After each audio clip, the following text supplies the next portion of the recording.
Assalamualaikum warahmatullahi wabarakatuh. Nepangaken kula kali rencang-rencang saking kelompok itu.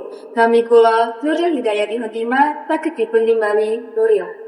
Kami kula Saskia Putri Aprilia saged dipun timbali Saskia. Nami kula Faizatul Laila saged dipun timbali Lai. Kami kula Ahmad Syabudin kami saged ditimbali Siap.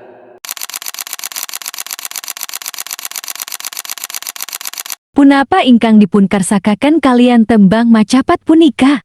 Tembang macapat yaiku tembang kang asifat puitis sing mujudake bagian saka swara. Gunane tembang macapat yaiku minangka media hiburan, pitutur luhur, cerita rakyat kanggo ngiringi upacara adat. Tembang macapat muncul ing zaman Majapahit lan berkembang pesat ing zaman Mataram kuno minangka sastra Jawa tradisional. Macapat nggambarake laku uripe menungso kawiwitan saking kandungan dumugi seda.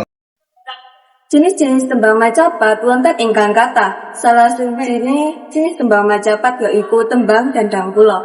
Tembang dandang kula surasane awujud pangarep-arep kang maning. Nggambarake kahanane menungsa sing wis mapan sandang pangan papan lan gegayuhaning urip wis kasembadan.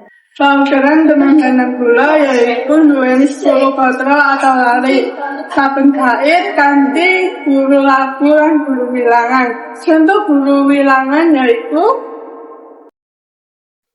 Contoh syair tembang dandang kula yaiku